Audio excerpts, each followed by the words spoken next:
건강에 투자하라. 안녕하세요, 윤약사입니다. 오늘은 고지혈증에 대해서 이야기를 한번 해볼까 합니다. 우리가 고지혈증이라고 부르는 이상지질 혈증, 혈액 속에 있는 지방이 비정상적인 질환을 말합니다. 일반적으로 혈중 콜레스테롤 수치와 중성지방 수치가 높아서 발생하고요. 이 자체가 바로 문제가 된다기보다는 혈압을 비롯한 심혈관계 질환 그리고 뇌졸중을 포함한 다양한 문제를 일으키게 됩니다. 오늘은 고지혈증의 원인, 증상, 정상 수치 그리고 약을 안 먹고 고지혈증을 치료하는 방법, 운동과 식단, 영양제까지 전반적인 것에 대해서 알아보겠습니다. 고지혈증은 유전, 식습관, 생활습관 등 다양한 원인에 의해서 발생하는데 대부분의 경우 포화지방, 트랜스지방, 콜레스테롤, 정제탄수화물 등 건강에 해로운 식단으로 인해서 발생합니다. 그리고 운동 부족과 과도한 음주 또한 주 원인입니다. 최대의 원인은 탄수화물 과잉이고요. 그 중에서도 밥, 떡, 빵, 면과 같은 정제탄수화물을 과도하게 섭취하게 되고 가당 음료를 많이 섭취하게 되는 여러가지 식문화적 변화가 가장 큰 원인일 겁니다. 자, 다음은 고지혈증의 증상인데 실질적으로 고지혈증은 아무런 증상이 없습니다. 다만 이로 인해서 여러가지 다른 문제가 나타날 수가 있습니다. 일반적으로 나쁜 콜레스테롤이라고 여겨지는 LDL의 수치가 높으면 플라크가 축적되어서 동맥경화가 일어나게 되고 이로 인해서 고혈압, 뇌졸중의 위험이 높아집니다. 그리고 중성지방 수치가 높아지면 지방간, 고혈압, 협심증 등의 위험이 높아지게 되죠.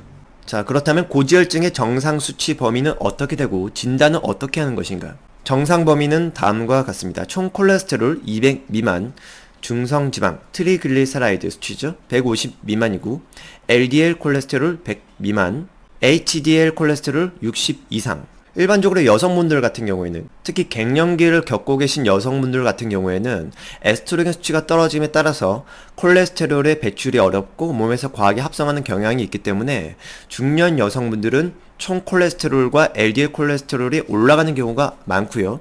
그리고 남성분들 같은 경우에는 탄수화물을 과량 섭취하고 야식을 즐기는 경우에 지방간과 함께 중성지방 수치가 높아지는 경우가 많습니다. 중성지방 수치가 높은 분들 같은 경우에는 페노피브레이트 같은 약을 쓰고요. 그리고 콜레스테롤 수치가 높은 경우에는 체내의 콜레스테롤 합성을 저해하는 스타틴 계열의 약물이 주로 처방이 됩니다. 초기에는 심바스타틴 같은 걸 많이 썼는데 요즘에는 약이 많이 개발이 되면서 안정성이 좋아지고 상호작용이 거의 없는 로스바스타틴, 아토바스타틴 같은 이런 성분들이 많이 쓰입니다. 만약에 고지혈증이 중증이라면 방금 소개드렸던 스타틴 계열 약이나 페노피브레이트, 오메가3 같은 전문약을 처방받아서 드시는 게 좋습니다. 하지만 다른 기저질환이 없고 수치가 경계에 있거나 초기에 있어서 애매하다 라면 식단, 운동, 영양제로 충분히 회복이 가능합니다. 그래서 첫 번째 식단에 대해서 말씀을 드리겠습니다. 고지혈증 식단은 우리가 일반적으로 알고 있는 건강 식단과 동일합니다.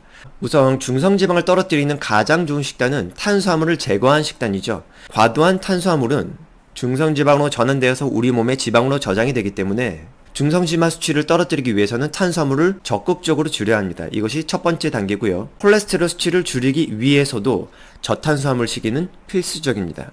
식단 중에서는 지중해식 식단이 가장 권장됩니다. 주로 통곡류, 그리고 야채, 채소, 과일을 주로 먹고 육고기는 거의 먹지 않고 가당 음료나 다른 가공 식단은 절대로 먹지 않는 그런 식단이 권장되고요. 일단 지중해식 식단에는 단순 탄수화물이 거의 없죠. 복합적인 탄수화물이 많고 식이섬유가 풍부합니다. 유익한 지방산이 풍부하죠. 올리브유가 들어가고 오메가3가 풍부한 연어와 다른 생선류가 주로 권장됩니다. 제가 최고의 식단, 기적의 식사법, 그리고 하버드의 푸드 피라미드에서 이런 내용에 대해서 많이 다뤘는데 참고하실 링크는 아래에 달아두겠습니다. 자, 두 번째, 운동입니다. 고지혈증이 있으시다, 특히 중성지방 수치가 높다라면 잉여 칼로리를 제거하고 지방을 태워버리는데 가장 적합한 유산소 운동을 오래 해주시는 게 좋습니다. 중저강도의 운동을 30분 이상, 가능하면 1시간 정도 지속하는 것이 좋고요. 권해드리는 운동으로는 몸에 부담이 적고 쉽게 할 수 있는 달리기나 수영 등을 권해드립니다. 자, 그리고 세 번째, 고지혈증에 좋은 영양제 폴레오라고 칭할 수가 있는데 폴리코사놀, 레시틴, 오메가3가 그것입니다. 우선 고지혈증 영양제로 첫 번째 폴리코사놀은 아마도 어디선가 들어보셨을 겁니다. 한때 유행을 했었는데 특히 쿠바산 폴리코사놀이 콜레스테롤을 직접적으로 조절할 수 있다라는 연구 결과가 나왔고요.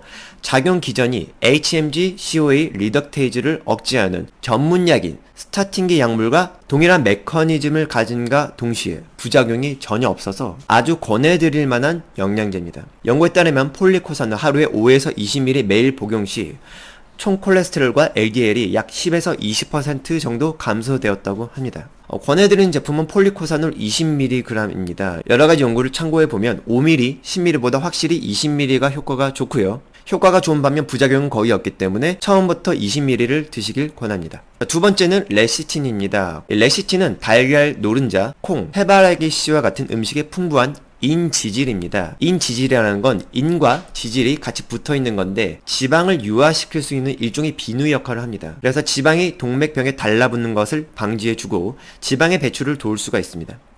레시틴을 보충할 경우에는 LDL 콜레스테롤 수치가 떨어지게 되는데 미국의 연구에서는 LDL이 10% 정도 감소를 하였고 유럽의 임상영양학 저널에서는 LDL이 최대 42%나 감소되었다고 합니다. 고지혈증에 좋은 영양제 세 번째 오메가3입니다. 오메가3는 실질적으로 처방이 나오고 있죠. 탄수화물을 중성지방으로 합성하는 이 기전을 억제를 하여서 중성지방 수치는 떨어뜨리고 좋은 콜레스테롤인 HDL은 높일 수가 있습니다. 하루에 4000ml 복용할 시에 중성지방 합성을 억제하며 고용량으로 3개월 이상 복용할 경우에 중성지방 수치가 20에서 40%까지 떨어집니다.